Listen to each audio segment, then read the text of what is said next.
Something's wrong with. There we go. Oh yeah, thanks Sakura for telling us. No, something happened with the audio. It stopped working. Oh, Okay, we're good now. We're fine now. Okay, should I so start over? yeah, you should start over. We had a very meaningful conversation just there in silence. It was very, very deep and good, and you missed out on it. But if you read our mouths, you'll be able to pick up the details. But yeah, this is Justin Bortnick. Welcome, gang, to another Industry Chats, and he was just explaining himself. Go ahead. I'm sorry. This is the worst episode I've done Sounds so far. good. All right. Yeah. So, like you said, my name is Justin Bortnick. I am a writer and a game designer, originally from Philadelphia. I'm now in Los Angeles. I work at the University of Southern California. I've been there for this is year 6. I've been doing a PhD. I also teach there in the English department. And I work on games and make games. My research is involves games as well. And I've worked on a bunch of projects, most of which nobody's ever heard of. But the one that people possibly have heard of, if they have heard of any of them, is Frog Fractions 2. Yeah, we. I'm a bit of a Frog Fractions fan, but um, I want to talk a bit more about the games that nobody's heard of first, because it's really easy to talk about Frog Fractions. But let's get into the meat, because that's I think where we're going to find more about you as a developer. What are these other games? Yeah, so I worked. Well, some of them I can't talk about. Like I can say I'm working on a game related to a movie right now, but that's as far as I can go because the movie is NDA'd. Hmm. So um, I worked on the interactive. Do you remember like Teddy Ruxpin? Did you ever have one of those? Had I never had one, but I have memories of one that are interesting. Okay, yeah. I mean, it was like a bear, and you put like a Cassette tape, cassette, yeah, like an and then actual cassette tape yeah, into it, and it had like an animatronic mouth and eyes, and it would read a book to you. It was like a children's book on tape toy. I had one when I was little. I loved it a lot. Like it was just it's just gonna read to you. You don't have to read yourself; it'll do it for you. Um, so yeah, so I worked on a thing that's sort of like that called Octobo, which is similar. Instead of using you don't put a cassette in it. That's yeah. technology is advanced. You actually slide if you've got a tablet, like an iPad or an Android tablet of some sort. You slide it into it, and it animates the face using the tablet, and it does not read to you so much. It is, but it will play with children. I think it goes up to like the plans are to go up to like 7 or 8 years old, but right now it's geared at very small children Right. to teach them like colors and shapes and stuff. So the book will say like, you know, the book is a storybook and it has maybe like different pieces velcroed into it, and it'll say like, can you feed Octobo the orange piece? And you'll unvelcro the orange one and put it on the toy, and it has an RFID chip in it, so it can talk to Oh. the book, and it knows whether you've given him the right thing or the wrong thing. And you can purchase new apps through the Octobo app that runs the mouth and face without having to go out and like gather more physical objects necessarily. Right on. So this is a thing. Like it's great if you got small kids. I don't know how interesting it would be if you're an adult developer, Hey, except I don't from want the to technical side. don't pigeonhole me. Right, just like from the technical side, it's really cool because it's Yeah. like it's got he can tell if you're hugging him. He can tell which of your tentacles it's touching. Interesting. It can it's got different sensors in it. So it's a bunch of Arduino stuff inside. Okay. Unless that's changed since I worked on it. I have not stayed on that project after writing the book for them. I see. Um, because I'm not a tech person. Once the book, that's like how a lot of game writing is. If you're not full time at a studio, like you write the thing and then the thing is written and they continue to work on it until it's done. Right. So that's the thing that I worked on. Let me just go to my website. That will help me remember things I've done. um, I mean, it's been touching on the writer's role in games. It's one of these subjects that has come up kind of a couple times in these industry chats about the writer's role in video games. I mean, we're a very narrative heavy company. I've spent hundreds and thousands of words putting into the games, but like for most AAA games, even the ones that have like really deep narratives, um, do you feel like writers are at an arm's length to the core of the project, or that really varies by the studio. right? So there are some studios where the writer is in the room with the rest of the team. They are often, sharing a hat with narrative design as well. So you're doing the writing, but you're also doing like the level design and layout. Like, why is this item on the table? It needs to be here because it doesn't make sense. Otherwise, we need this for the plot. Doing that sort of fine to work within the, often within the engine itself. Other times you end up with a situation like, I don't know if you've played what Tom Bissell made a couple years ago called "The Writer Will Do Something." Oh yeah, where, we love that one. I didn't know yeah, Tom Biddle and did like, that. yeah, no, you'll just end up in a situation where like it's a nightmare, and like you're not involved. Like nothing that you just say or do is taken by the team. They just figure we've got a problem, and the writer will solve it at some point. Like, we've designed the game, now you need to come up with a story for it. Right. And then we didn't like your story, so we need to change. Like, and you end up with something that is narratively incoherent because the two sides of the development process were not talking to each other until it was too late to change anything. Yeah, I think that game really highlights two very interesting aspects. Is one is like in games, in studios, narrative is, and for a lot of players, narrative is very secondary, and that like is where the status of the writer comes in. But also, words are significantly more malleable than code or the art assets of a game. It's a lot easier. They're less expensive per asset. Yeah, exactly. Right. It's a lot easier to change. Like I'm working on a project right now. All of the while I've called it a can of Pringles. I get the art back. It's a bag of chips. It's a lot easier for me to change, the Pringles to a bag of chips than it is to change the art asset. Even if the can of Pringles had some symbolic significance, that symbology is very secondary to getting done. So it's much easier to just change the words. Correct.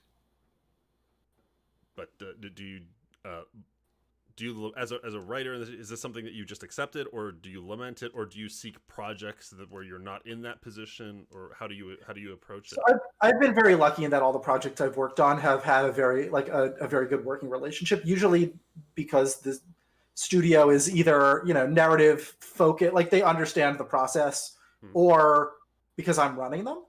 Right. And either way, yes, yeah.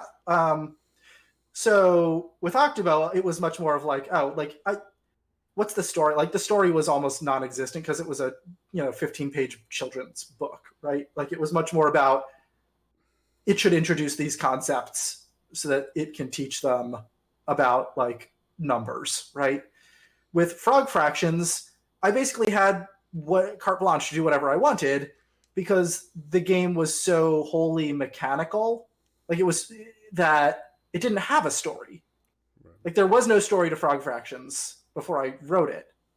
And going in and saying like, okay, here are the mechanics of the game. What sort of narrative can we construct around that was fine. It worked. And especially because I worked so heavily on the alternate reality game, which I really got to make mostly from scratch. Jim had done some serious work up front on it and then did not want to work on it anymore. So I wrote a 1 or 2 page story treatment, said, all right, here's what's going to be it. He said, great, do it. And then I did, and it was fine. Right.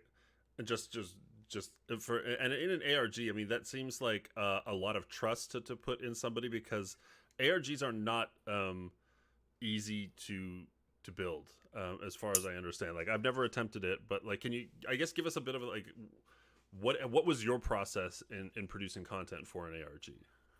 Yeah, so I had never made one before. I literally accidentally got that job. Did not even apply for it. Did not even know that it was a job. So I had some friends that are super into solving puzzles, and I was working on a project just like in my spare time. I was like, oh, I should come up with like a fun puzzle thing and just mail it to them in like in an envelope that does not have a return address. So just like they'll get a mysterious package out of nowhere with a cool puzzle inside, and they'll love that. That's a cool adventure to set them on. Yeah. So I did a bunch of work on that, but I am not a very good programmer. So I did not have the level of coding expertise necessary for me to bring that project to a place where I felt satisfied with it and would have been okay sending it off. One of these friends knew Jim, and so I met Jim that way. And Jim was a guest on my podcast, Red Pages Podcast, which is a developer interview show. We've been going for 5 years. We've done dozens and dozens of interviews. And after the show was done, once we were off the record, I said, hey, so like, how's the alternate reality game going? And he said, it's not. Like, I haven't had time to work on it in a year. And the players didn't know that because they had been stuck on a puzzle for a really long time, but like, he just hadn't been working on it. And I said, well, so I said, well, I've got this project that I put like a month or two of time into, and it's not done, but like, if you want it, you could have it. It'll buy you a month of development time, because I'm never going to use this. You just have it. Like, I wasn't going to charge him for it. He was just like, actually, how about I just hire you to run the whole thing? I said, okay, works for me. So that was how I got into designing an alternate reality game. For no experience at all. And I guess people liked it. Like, it seemed to be really well received. And that led to additional job offers down the line, making alternate reality game stuff. I used it as part of my dissertation research about how alternate reality games resemble propaganda dissemination. Okay. In real life. Interesting. And it has like, so like, it was very much like, oh, I knew a guy who knew a guy, and through random happenstance, because I played a video game online and made a friend in 2005, I ended up getting a job a decade later. Right. Yeah. I mean, there's the what do you want to call it? The crazy domino effect of reality. It astounds me.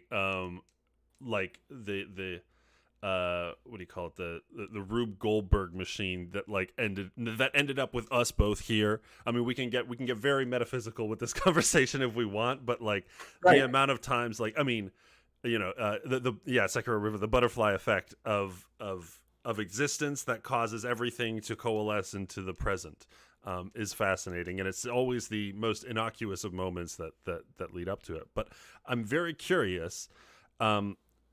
Before you sent that one unmarked envelope, which never got sent. You never sent it, okay? Like, no, because it turned into the Frog Fractions. Gotcha. But had you ever built puzzles like that before then?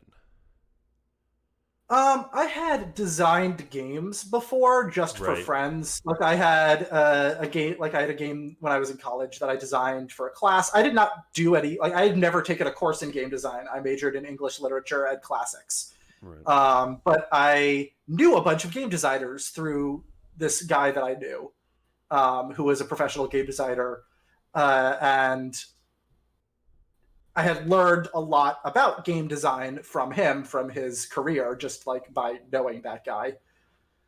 So I had been like within the orbit of game design for years, but I had only ever done it as a hobbyist thing. I had, when I was in high school, put out with a very small team of like 3 people, a Game Boy Advance ROM hack for a Kojima game that never got translated. And so we're just going to translate this and release it. And like, that was my first real game design project that like shipped. That patch is still out there, and I see people playing it because it's not like anyone else has bothered to translate it. It's a Kojima game, so people want to play it. Right. This game you made for your university class, was that ARG-ish, or was it more traditional? No, it was a board game. Gotcha. So then, and in clubs, like we had a games club, and I like made a Mafia game. Like, all the games that I had made that other people had played other than that patch were like in-person physical party games. So you go from not making so many ARG things to making this one puzzle that ends up becoming part part of the Frog Fractions ARG, and then now I'm trying to imagine myself in this situation, right?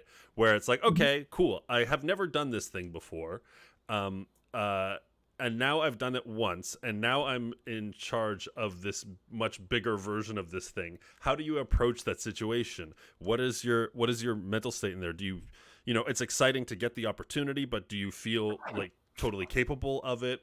Where do you start learning how to, because there's obviously a knowledge gap there. How do you bridge that gap, or do you just like go with it? And I'm very curious what you did after that moment.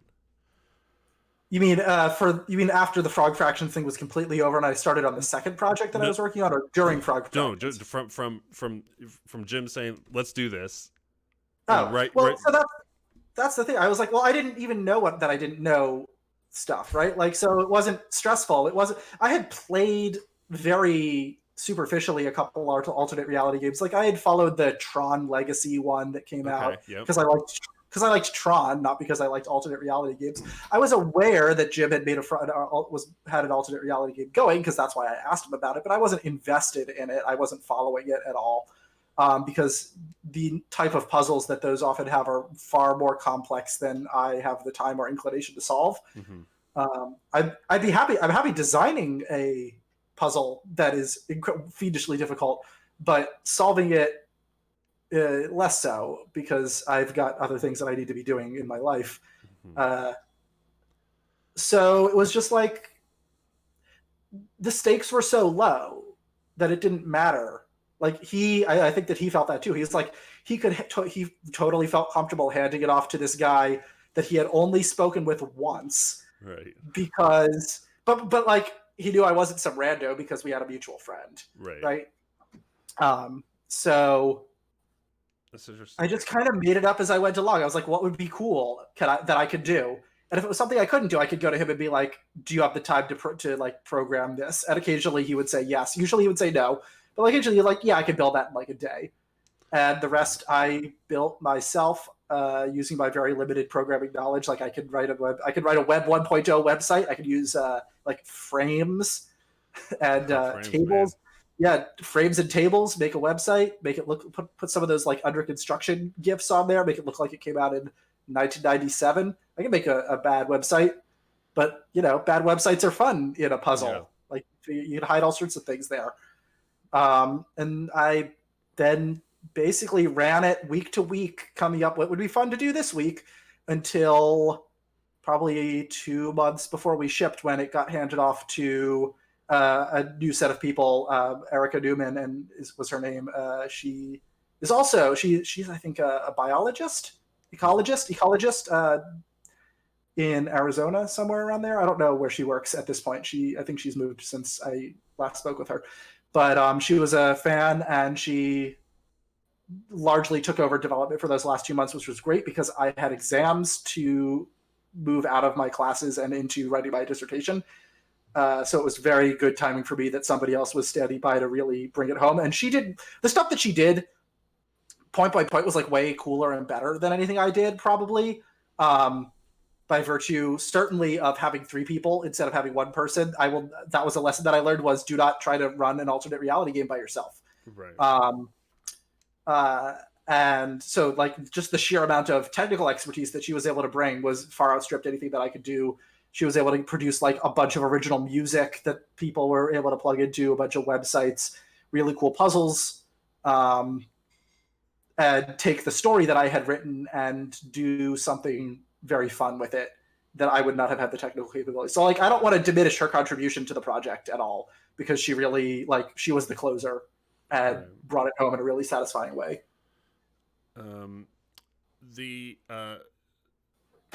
So I want to dive deep into what was the I guess if you put in that first puzzle that was in the envelope, what was the second puzzle, the one that you started working on? Because my experience with ARGs is also very arm's lengthy. I don't have the patience or the intellect to handle them very frequently, but I have a couple friends who've they've gotten right into them, and like everything from I Love Bees to the Serenity ARG, sorry. I remember the Tron one was a big one. My buddy ended up getting tickets to an early premiere off of that, and like there was but I've never been into them. So I did when the Frog Fractions ARG was happening. I was aware of it, in the community, but it was not something that I was partaking in. So if you want to walk me through what was the step by step for the early puzzles, and then we'll talk a bit about how you started building them. So the early puzzles, I think the first puzzle so I had stuff written, like a lot of it was story stuff. It was about a android uprising in the future that was being foretold through the artwork of the painter Gustav Klimt, if you know him. Yes, very well. So I had like made cyborg versions of some of his paintings that I had just like in MS Paint drawn pixel by pixel, because I don't use Photoshop. That's too complicated for me. I did it one pixel at a time in MS Paint, the way that sprites used to be done. Right, as God intended. Yeah. So it was I had a bunch of those assets, and I had audio that I'd manipulated using audio from the audiobook for iRobot and other stuff too. And so in the episode of the podcast that Jim was on, I just hid a bunch of stuff in the audio. I put some Morse code in there. There was like a weird staticky segment. There were a bunch of puzzles that no one ever solved in that, just like related to interesting numbers and such that didn't go anywhere because no one followed up, and I wasn't going to put dev time into a thing that nobody had discovered. But like things like the number of seconds between beeps in the puzzle, the audio segment mattered, and then that stuff never got followed up on. That was too obtuse for people. But they were able to figure out like a website to go to from that, and from a couple things that Jim did. And from the website, they were able to, it was like it had a login, and so the core play loop of the ARG for a long time was they had this website that you could log into. I would put out a puzzle. I put one out inside of a Mario Maker level that I made. I made a couple of them, I did a bunch of weird things like that. I had a Google Voice number that people could call, and then I individually called back every single person who called that number and gave them a password. It was really like I said, oh, this week, what sounds like it would be fun to do? What can I? And I would just continually hide these passwords and usernames, and each password and username would be a different login to the website. And each one of those logins unveiled progressively more and more of the narrative of the game and what the world state was. And that's how it was. I just had to keep coming up with new fun ways to give people passwords. We gave one to a person that found us in person at Indiecade one year, stored in the RF data of a Luigi amiibo. Like you do. Right. Yeah, I think that because I think that information led to a paste bin, which had an email in it, and they could use that email and the password in it. No, they didn't even give them a password. The email address was just like, it was Gustav Klimt at Yandex Mail or whatever, free mail that we set it up. And then they had the email, they went to that, they tried to log in. Obviously, they didn't have the password, but the password recovery hint was something that they could figure out based on his biography, and they were able to get into his email that way. Right. And so, we just had to hope that nobody would, change the password on that account to make it so that it was not accessible to anybody. But people were kind about it, so it was fine. So it's a mind-boggling amount of individual steps and work going into I can't keep that many things straight in my head. What did you have a documentation process along the way? No. Nah. So then, how do you? What do I look like, a professional? No, the players did a really good job documenting everything for me, which was great. So there is a wiki article on the Game Detectives wiki, both about this and the related iSigil alternate reality game, which was part of the Frog Fractions marketing as well, where we hid sigils in other people's games. Right. And yeah, I know that. That's what I talked to Jim.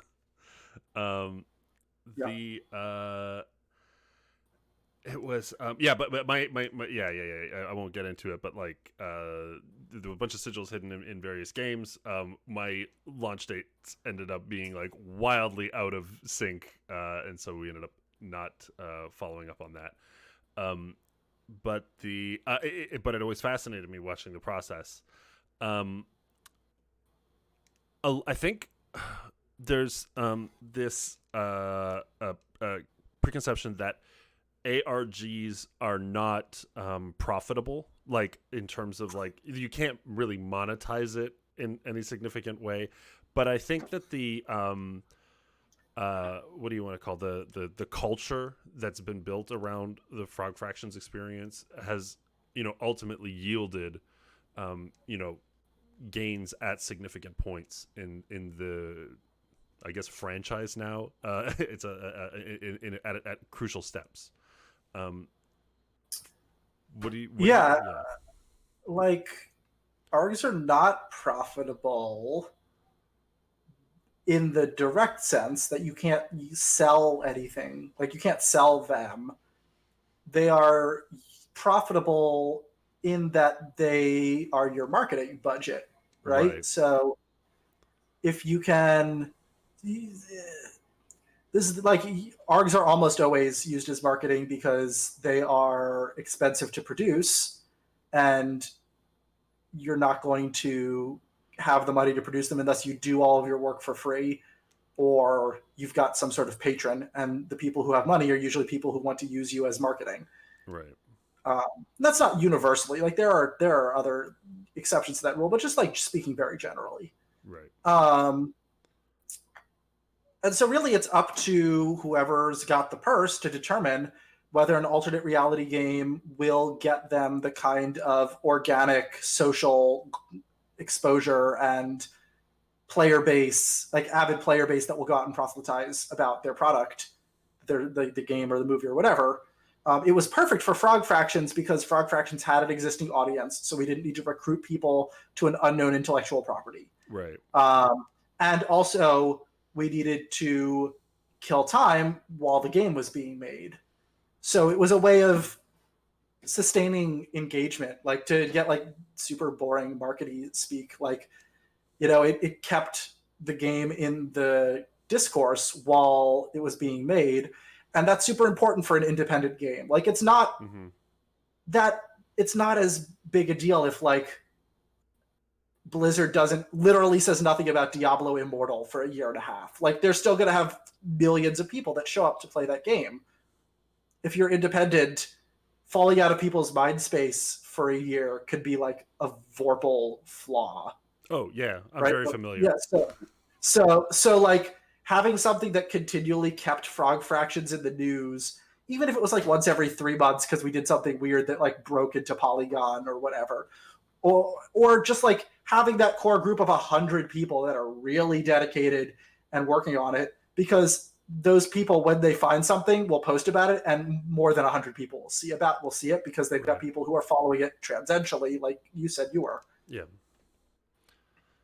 Like, oh right, that thing still exists. I like that thing. It just reminds me of it. Right. Yeah.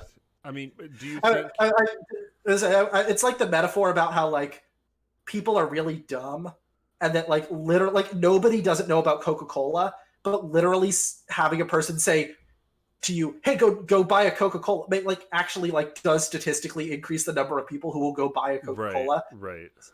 So right, everybody knows about the other thing I find ironic is everybody knows about Coca-Cola, everybody's buying Coca-Cola, and then their marketing budget per year is still billions and billions of dollars. Like it's an insane amount of money, right? Because they can make more people buy Coca-Cola more often. I mean, how do you like?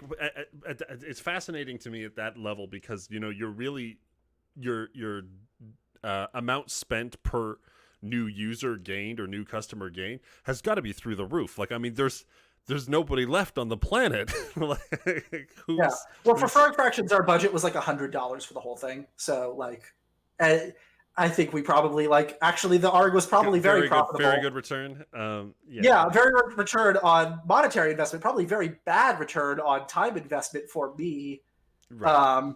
If I like look at how much money I made at the end of the day from the sales of the game versus how many hundreds of hours I put in, I don't even know.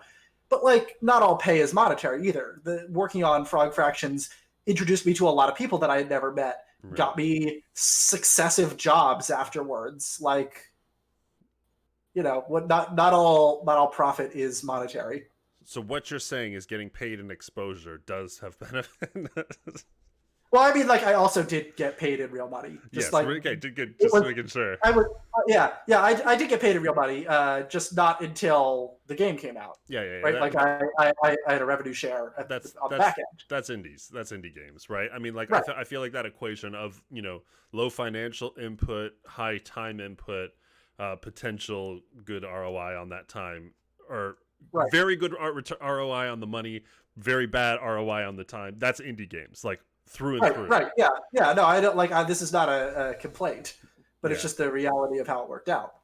That's very fun and very cool. Do you have any like personal highlights, like moments in the ARG that like really shocked you, or the players, you know, figure something out really great, or like what are your personal triumphs in terms of running it? And then we'll move on to some other topics.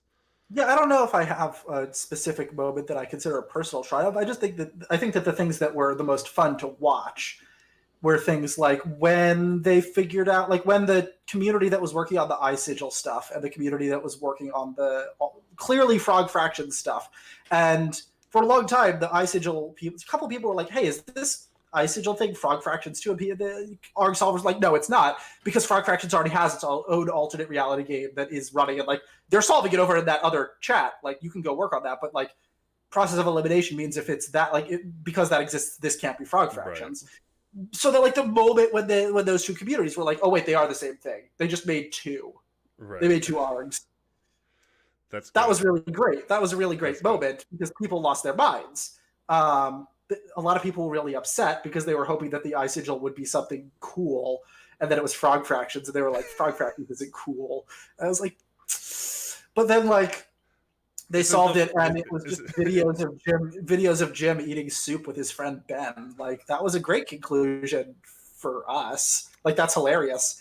They put all that time in. They got some soup videos. Like, you know, it's about the journey. Yeah, that's what I was just about to say. Like it feels like that's a very common thing to happen with an ARG, where it's like, I mean, you put this much expectation. It's like, I've put in 50 hours of work solving these puzzles. It must be great. Well, it did lead them to finding the game eventually, so that was probably worth it for those of them who wanted the game. Right.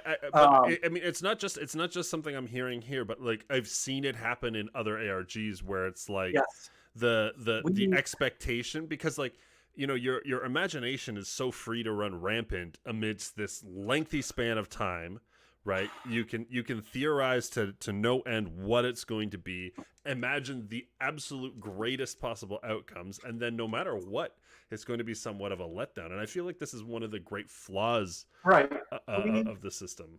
We were very lucky because midway through the Frog Fractions ARG, Blizzard did their first ARG for Overwatch to introduce the character Sombra. I remember. I don't remember the ARG, but I remember the reveal and everything. Yes, and that was very poorly received.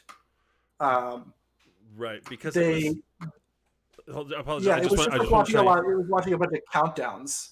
Right. And then at the end, it wasn't like they revealed it themselves anyway. It was just like at BlizzCon, they just ran a trailer, and there was no... Right, that was always going to happen. Yeah. They were never not going to run that trailer at BlizzCon. It was just, you know... So it did... So, and like, that's one of the things that you need to have with alternate... Like, the players' actions need to matter. Right. In influencing the pace of the story, or it's not really an alternate reality game, it's just a marketing campaign. Right. There's no game there. You can like the players solving those puzzles did nothing, which is why they just had to keep returning to stare at countdowns until the next piece of content came. But I mean, like if Blizzard had let, let's say they had made it possible for the ARG community to solve the somber puzzles, 3 weeks ahead of BlizzCon, and then they get a name and some character art and some like very rudimentary information. Would it really have been that devastating to the content reveal? Like, because considering 95% of what makes an Overwatch character interesting is their mechanics and like how they play and everything, and you're never going to solve that with an ARG. Clearly it is way above my pay grade to tell multi-billion-dollar Activision Blizzard how they should be marketing their products, but I mean, clearly because they've been doing such a good job lately. Yeah, I don't think it would have damaged anything. But they wanted the hype for their event. And I understand that. Like, I understand why they wanted it. Like, there are good reasons for doing it the way that they did. It just wasn't very satisfying as an alternate reality game. It was satisfying as, like, a story of a character. Like, it was cool to see that stuff. But, I think that they learned a lot because they've done others since then. I've talked to Jeff Kaplan about this in retrospect, a year ago. And... Like they were very upfront. Like, we'd never done something like that before. We had no idea what we were doing. But I've seen ones that they've done since then, and they were much better handled. So it's a learning process, just like any other form of design. Doesn't matter how much money you have if you don't have the experience. You still got to learn by doing. But it's like, and sometimes the reason that I don't think it would have mattered is like, Valve did an ARG for Portal 2, you may recall, called the Potato Bundle. Okay. Yeah, there was they had a bundle called the Potato Sack that had 13 indie games in it, and each of those indie games had a potato hidden in it. And if you solved it, you got a potato on your Steam profile. Yeah. And if you got all the potatoes, you got a golden potato. And they had and so these were all patched in by the developers. Yeah, I remember this. Yeah. The more potatoes that got found, the sooner Portal 2 would release. And Portal 2 ended up coming out something like a day early. Right. I never considered that an ARG, though. I thought that's just like basic marketing stuff. Well, no, because they didn't tell anybody that those potatoes existed, right? People just discovered them in those games. Right. So and that's what makes an ARG? Well, and a lot of the things that they discovered led to files about like Aperture Science and the story of Portal and stuff to discover. So there was like ARGy stuff in there after they had solved the puzzles. The cool thing was if you got the golden potato by the time Portal 2 came out, you got all of Valve's games for free. They just gave you the whole So that's how I got Portal 2. I didn't buy it. Like I bought the Potato Sack because it was indie games, and then I woke up one day and owned Portal 2, and it was the day Portal 2 came out. Right. So that was cool. But I didn't solve any of those puzzles. I waited for other people to solve them. And wait for them to click the buttons. Yeah. But I don't think that putting Portal 2 out a day early damaged Portal 2. Yeah, I mean, it clearly made it suffer. So, and it's not like Valve isn't similarly like an expansive juggernaut of money. Yeah. So. Anyway, every ARG is different. You got to take it case by case. Right. But some are more successful, and a lot of times it's hard. Like to pull it back, so I'm not just like dunking on other developers. A lot of this stuff is only visible in retrospect once the event is over, and you can see how it was received. Right. Yeah. I mean, yeah, because if everybody had like clapped at the somber reveal, we wouldn't be talking about it. Yeah, right now. If it hadn't upset anybody, it would have just like, okay, like people found it dissatisfying what was going on, but they found that the reveal was worth it, so it was good. Right. Miss Goomba says nice on getting the the Portal game, but also I got the first and second Nonary game on Steam since it's cool. I haven't played the Nonary games. I have fun with those. I played the first one. What are they? They're point and click adventure game. Okay. It's been a while since I've done a point and click adventure. You're trapped in like a sinking ship, and you've got 5 hours to get out or whatever. And is that the 999 game? Yes. Oh, they're called Nonaries. Okay. Yeah, the franchise is called the Nonary games. The first game is called 999. Yeah, there we go. Okay. So I do know what I'm talking about. Okay, good. Okay. So then let's break away from ARGs. I think we've covered the topic for a little bit. What are you playing? What are you into? What's going on game wise? Do you still play games? I know, Sometimes I talk to a lot of devs who are just like done. They're burnt out on games and don't play it. I completely was in that space, but sometimes play games that I'm playing right now. I don't know. I often do a thing where like I'll start a game and I won't finish it, and I'll play it slowly over like 2 or 3 years, and I'll have like 5 of those going at once. Huh. So like I started Ghost of Tsushima. Who the heck knows when I'll finish it? I just finished Horizon Zero Dawn, but I started that 3 years ago. Like, I've been playing through Tokyo Mirage Sessions on the Switch. I don't know if or when I'll ever finish that, because I finished it on the Wii U and I bought it again on the Switch because I liked it. But it's not pressing because I've seen it to the end once. Right. So I played recently a game called The Mysterious Murasame Castle. I don't know if you've heard of this game. Nazo no Murasame Joe. It is available in it is a Japanese-only game, but it has no text in it, really, so you don't need to speak the language. And it is available in the West. You can buy it. You can buy it on your 3DS Virtual Console, even in English. Right. I know this guy from Smash Bros. Yeah. So it's an old Famicom game. I've got a Famicom. I've got a Famicom disk system, and I got this game, and it plays a lot like The Legend of Zelda. If The Legend of Zelda were like Toho. Okay. So you're a samurai, and there are screens full of instead of Zelda being because like Zelda 1's like kind of an open world game for the time, especially. This game is linear. It's got linear levels. You move from one to the next, but the screens and the way you move around. If you look at a screenshot, you'll see like, oh, this looks like Zelda 1. Yeah. There are no permanent power ups or anything. You've got lives, and when it's very difficult. It reminded me a lot of Sekiro, if you've played Sekiro, only like 25 or 30 years earlier. Right. And to the point where I, after playing it, Googled Mysterious Murasame Castle Sekiro to see if anyone else had drawn that connection. And like, lo and behold, I got the Wikipedia page for Sekiro, which had a quote from Hidetaka Miyazaki on it saying that this was one of the primary influences for him when making Sekiro. And I was like, okay, good. Because it feels a lot like that, like a 2D Famicom like demake of that game. Right. It has incredibly good music from Koji Kondo, like many Nintendo produced NES games of the era. I have no idea why this didn't come out in English, because it's got no text in it. It would have done really well. It plays really well. It's very satisfying to play even today. It's just super hard, but like that was what games were. Like Nintendo hard was a thing. Right. So I've been playing that. I've got this game here that I promised that I would talk about on the pre-show. Let's go. Yeah, I can't say that I played this game yet. I've just got it sitting here, but I'll pitch it to you by its description. Okay. Tell me if it sounds appealing. Okay, so it's a collaboration. It's got 2 designers. The first is Hironobu Sakaguchi, who is probably best known for creating the Final Fantasy series.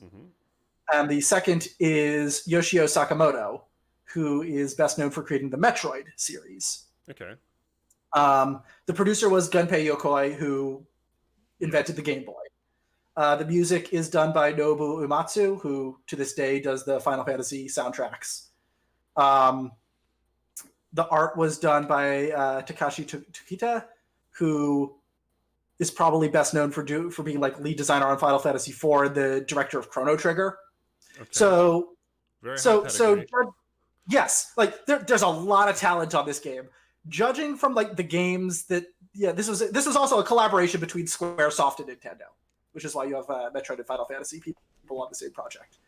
But based on like who's on this, what type of game do you think that this game is? Well, I mean, one would automatically assume it's some sort of RPG vania, but by the question, I'm gonna have to make a wild out there guess. Yeah, is this a gacha? You don't know. It's a top-down shmup, isn't it? No, it is not. Okay, what do we got then? We have, so this game, I'm going to hold it up for the camera right here. This is, Okay. oh wait, that's the back. All right, here we go. Here's the front. Is it dating sim? Nakayama Miho. Yes, it is. It's called Nakayama Miho no Tokimeki High School, or like Miho Nakayama, who is a Japanese singer celebrity. She's the face on this. They got her this game to sell it. Miho Nakayama's Heartbeat High School, and it is a dating sim developed by that team from 1987 for the Famicom Disk System. It is a very early dating sim game where you are you're a student at this high school and you run into a girl who looks just like Miho Nakayama, was hot stuff at the time, and you have to pursue her. And it's got some unique aspects to it. In addition to choosing your dialogue, you have to choose your facial expression. Huh. And if your facial expression doesn't match what you're saying, you'll get a game over, because why are you making a laughing face when what you said is serious? Like, I don't want to hang out with you, weirdo. Oh my gosh. This game is a nightmare for the socially awkward. Right. So this was literally what they put out right after they made Final Fantasy.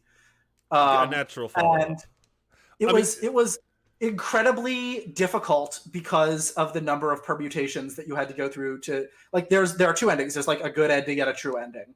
Right. And of course there's no internet to look up what the right combination of facial expression and dialogue is to get to the best ending, to the point where there was a thing called the Disk Fax network on the Famicom Disk System, where you could transfer a file. This was more than just the Famicom. This was like a thing that existed called Disk Fax. It was made by Alpha Systems, which is like, I think they're based in the UK, or they were. But you could send information over the telephone to a Disk Fax machine and then write to the disk.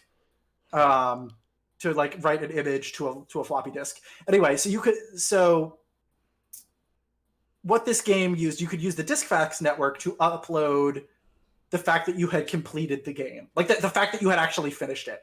And it had real phone numbers in it that you could call to hear from the characters to get hints about what you were supposed to do. The first 8,000 people who got the true ending and like confirmed that they did it got an autographed like telephone card. And no, the telephone card was just for winning. If you actually got the true ending, they sent you a special like VHS tape with a message on it to congratulate you. Like, this was more than just a video game. Like, it was almost like an alternate reality game. Interesting. Because those phone numbers were real, right? Like, you could call them and hear from the characters. Like, succeeding got you a prize in the real world. This stuff didn't last very long, and like, good luck with a company doing something like that today. Right.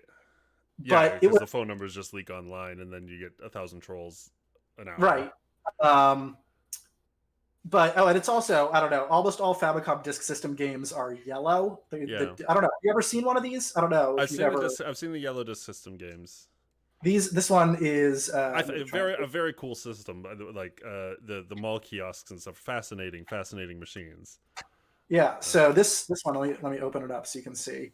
Does not have a yellow disc like most of the others. It is uniquely colored. Yeah, blue. Oh. For some reason. And anyway, so this is like a first-party Nintendo game. Interesting. So like when I said I can talk about, this is just one example. Like when I said I can talk about like weird Japanese games that no one's ever heard of, like I wasn't joking. Like I actually can see why it's like greenlit and approved and like the core concept of facial animation plus dialogue variants is awesome. Like I actually really like that. Like my games I focus a lot on branching and variants based off of dialogue options, but also things like your characters gender, race, sexual orientation will affect how people respond to your character, hygiene, fitness, Sure. all those extra game or not extra game elements, but extra character elements can affect the branching narrative and creates the wildly unique experience. And I mean, doing facial expression plus dialogue sounds like a lot of work. Yeah, there Depending were only 4 facial expressions. right. Like I mean, it but wasn't super still, robust. It was the Famicom. still, Yeah. that's everything to the power of 4. Every time you add in some element like that, like it exponentially increases the amount of Right. work in the game. Right. And so you could probably see like why I, as like a game designer who also does like writing for games, would like discover this game and be like, oh, this is actually super cool.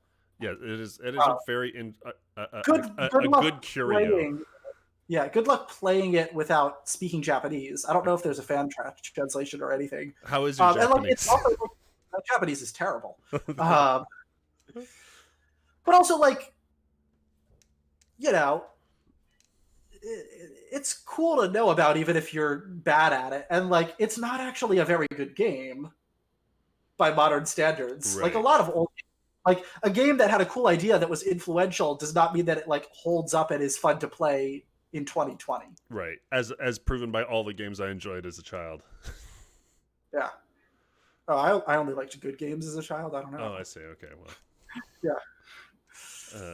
Some of us were born with bad taste. Yeah, but like I can pull out other like weird influential narrative games from my like shelf over here if you're really curious. Yeah, I'm a little curious, but I'm also curious. Like, right. Is this do you collect oddities? Is this your kind of? I wouldn't say I'm not like a hardcore collector, but if I see something that is like super cool and then I go on eBay and it's like $5, I'd be like, yeah. Right. I'm not going to spend like $300 on a game. So hold on. Let me pull out something really weird, and also far more influential. Hold on. I'm gonna go digging. Uh-oh. The deeper he goes, the stranger it gets. I got something I didn't have to move a lot of boxes for. Okay. This is a game that people actually may have heard of because it got an English remake recently, like within the past 2 or 3 years. So this game, have you heard of this game? Hold on, it's a little blurry and contrast balance. Okay, so I see a sleeping lady. Yes. You know. I don't know. Yes, you know. No, I don't. Yes. Why you? Yeah. So this is a game. The full title is Kono ya no Hate de Koi Uto Shoujo Yuno, which translates to a girl who chants love at the bound of this world. Okay. The title comes from a Harlan Ellison short story. People may know Harlan Ellison because he wrote "I Have No Mouth and I Must Scream," among other things. He also wrote for Star Trek and other things as well. He's an English language science fiction writer who died relatively recently. But this game is very loosely based on that short story, which I would recommend reading because it is a great short story. So this game, was released in 1996 for the NEC PC 98. I see. Which it was just like a Japanese personal computer series, in the way that we had a bunch of different types of personal computers there. It ran they didn't have Windows in the same way that we did. This ran Windows. It ran it ran the Japanese. I mean, it ran N88 Basic. It ran Japanese MS DOS. I think it did eventually get Windows. This game had a 5 megahertz processor.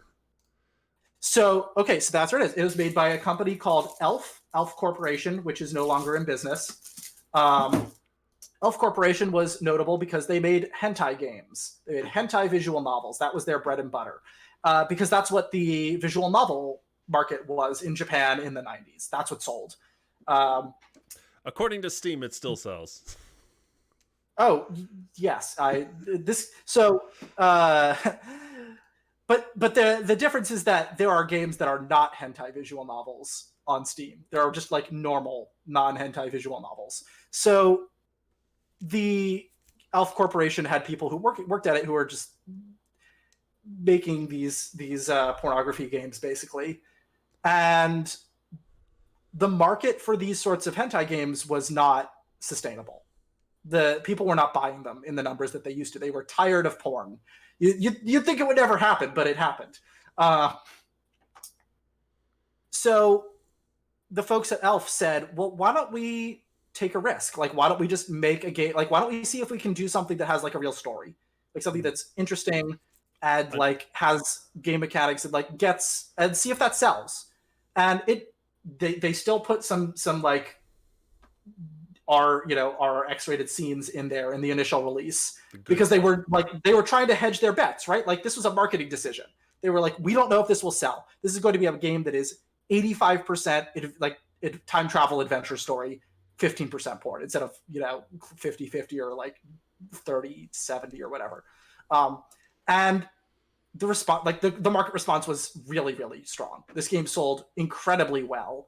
And then they realized like, oh, people didn't show up for the porn. So literally every release after the game after this initial run on the PC, so it got ported to Saturn, it got ported to PS4 and Switch and Vita more recently to Windows, had all of the hentai scenes cut out. Like they just didn't add to the plot. So they're like, oh, this isn't what people are showing up for. So if you buy this game, if you buy the remake of this game on Steam, it'll be R-rated, but it won't be X-rated. What a shame. I mean, like, it's a better game now with that stuff not in it. That stuff was uncomfortable. It was like uncomfortable to like traumatic. Some of that stuff. I mean, yeah. Because it was not Japan in the 90s making a hentai game. So, but this game, because of its success, influenced a tremendous number of Japanese game developers and manga artists. And so you can track down a lot of creators in Japan who are working today who will say, oh yeah, I got into this because I played Yuno when I was like 15. And that showed me that games could do more with story. Gotcha. So games like Radiant Historia or Tactics Ogre on the PSP or Steins Gate is a big one. To the point where like the Steins Gate studio is the studio that did the remake for because the guy who runs that studio liked it so much. Or like anything by Key, if you know Key, the studio who makes things like Clamad or Angel Beats, the Fate Stay Night series, Ace Attorney, all of these franchises have people. Yeah, all of these franchises that are like narrative games have somebody that traces their inspiration back to So especially now that it's available in English, if you're a person who like is able to handle a game that is by modern standards somewhat problematic, like I'm just going to say, like even in its revised form, it is still somewhat problematic because of how dated it is. It is fascinating from a design perspective, even today, and does things that I have not seen any other game do. Such as that would be a spoiler, right? Okay. Like there are really interesting mechanical things around how time travel works in the game.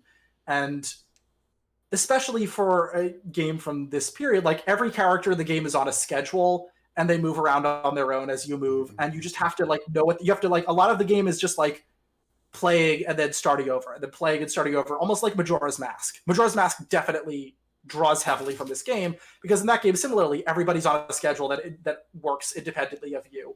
And so you just have to figure out who the characters are, what is going on, where they're going to be at certain times of day, what they need to do, what items you need to pick up from elsewhere in the game to deliver to them to advance their own individual stories. There are a bunch of different plot lines that you can't solve all of it in one run because you can't be in multiple places at once. It's just very, very ambitious. It's not surprising that this game had the reception and influence that it did because of how ambitious it is. And it's really messy, like a lot of early ambitious games. And it doesn't always work. And like I said, like I can't stress strongly enough how like there's some upsetting content in there, but I I said I would talk about like weird Japanese games that people haven't heard of, and like this is definitely Yeah. one of them that is influential. Interesting. And for me as like an academic in my research work, like I feel like it's very important to go back and actually like look at these early examples of how people were addressing these problems so that you can see the evolution of the medium over time. Right. It's fascinating getting a look back at. I mean, like, because I guess mechanics have always been kind of like, even if you're making a game that, regardless of the content in the game, the narrative content, the thematic content, right? Game mechanics, um, are always modern in the time that they're made, right? Like you never, very very seldom do you want to make a completely archaic game. Like that's a specific like, a genre on its own.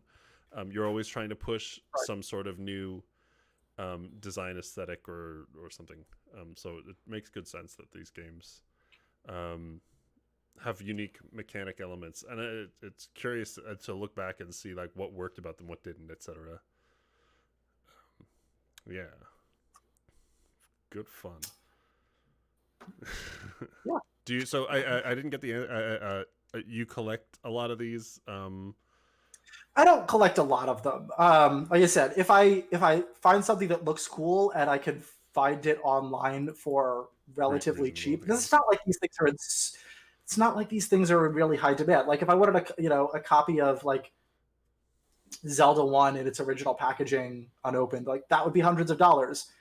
Nobody cares the heck about the Nakayama Miho high school game other than me. I bought that for like 10 or 15 bucks, and it's in its box with the instructions and everything. Right. They're interesting to me, and and like it allows me to do like what I'm doing here. Like I said, I teach at USC. The ability to like pull something out and say to students, whether it's in a class or like whether I'm just in the not in a class right now because coronavirus has shut everything down, but like be able to talk to some of the students there and be like, have you heard of this game? Because if you haven't, you should play it, and here's why. Right. Is really useful from an educational standpoint, because I think that this is a problem with game designers in general. And I see it a lot of the students is that you, when you're when you're a student in high school, from from elementary school through high school, even if you're never going to major in English literature, if you're let's say you're gonna become like an accountant, right?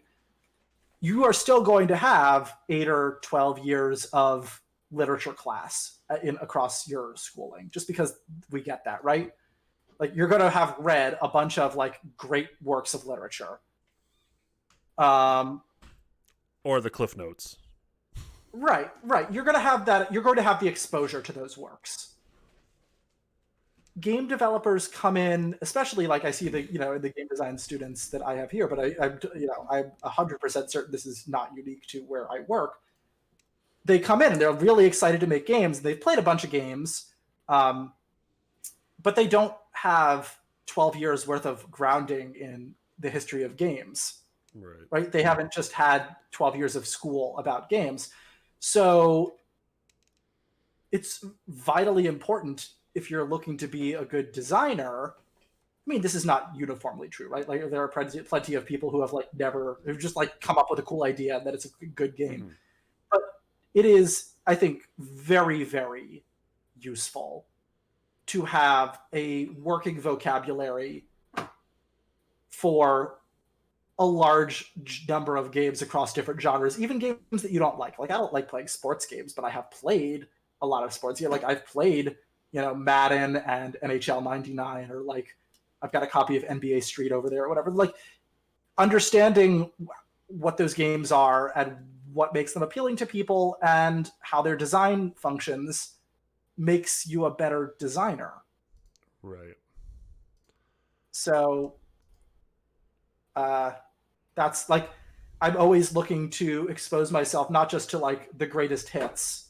Like I've played through Zelda, I've played through Final Fantasy, but also things that were influential but flew under the radar and we don't remember so much because just because we don't remember them today doesn't mean that they were less important to the history of the medium.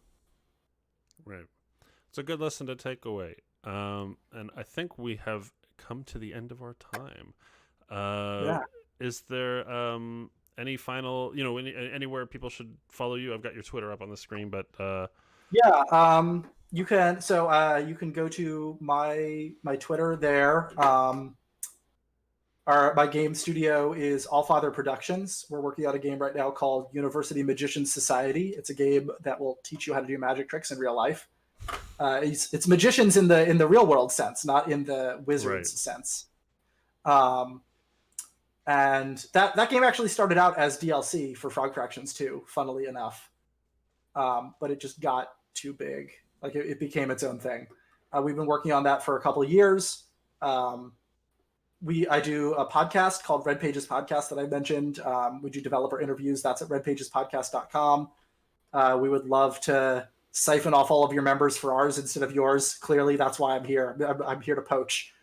Throw a link in the chat. I don't. More content, the better. Yeah. So, I usually tell people if they're interested in that podcast, we've got a list of guests to just like find a guest that you've played a game that you like and listen to their episode. Don't just like listen to the latest episode. They ain't all winners. Not all of our episodes are good. I can't endorse them all. But usually when we've got a guest, it's going to be a good time. You're selling me on the show, man.